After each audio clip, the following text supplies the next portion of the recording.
Hello, my name is Robert, and I'm here to show you the Unit 4 minigames. The first one occurs here in Unit 4, Lesson 3.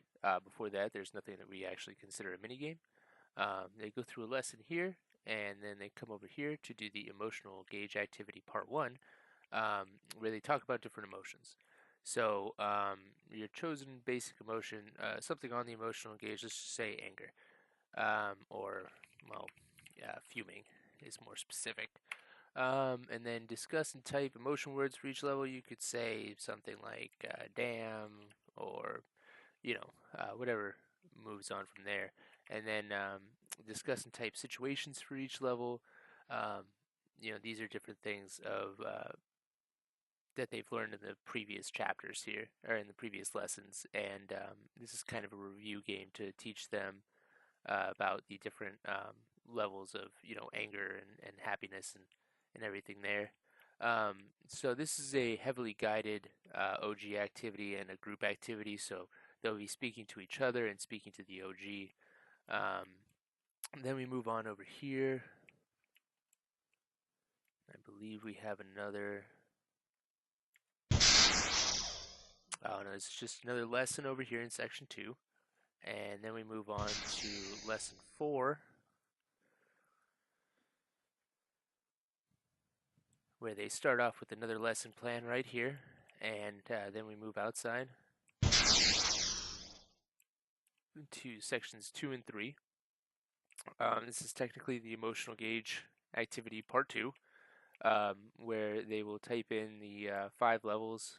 Um, so it's, they can type into these text boxes up here, and then they click this interactive board, and it gives them these faces. Now, these faces are inventory items that you can go ahead and pick up. Um,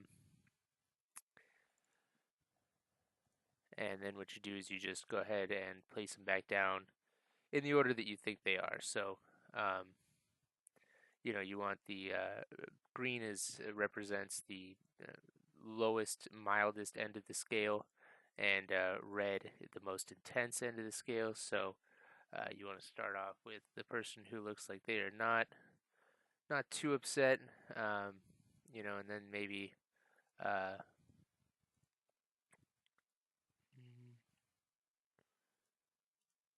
just a little bit irritated,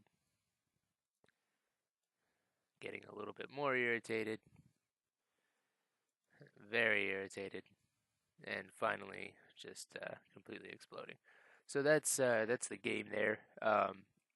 2 students per carpet. They have to talk it out amongst their team and line up their pictures and type into their boxes. And then you move over here to section 4. And section 4, we have the read questions.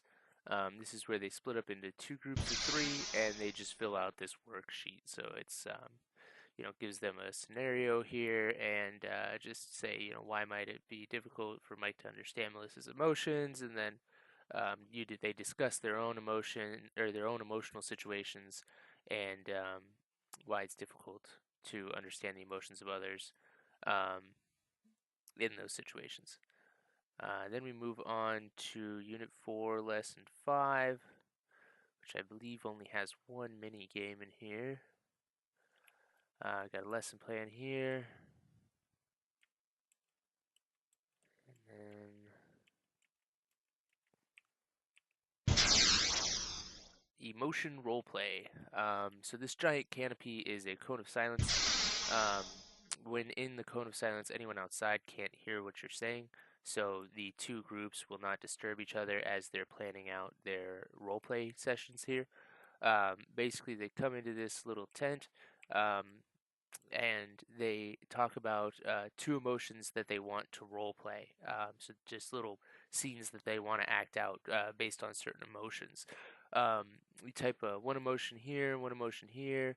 Everybody talks about it and makes a plan, and then practices both, and then they eventually choose one and bring it back out here to perform for the other group. So, kind of like the sell it activity in Unit 2, where they've got to split off into their groups and talk about, how to sell something. This is really a role play just kind of trying to develop a small, 2 to 3 minute scene of an emotion, um, and then displaying it for the other team.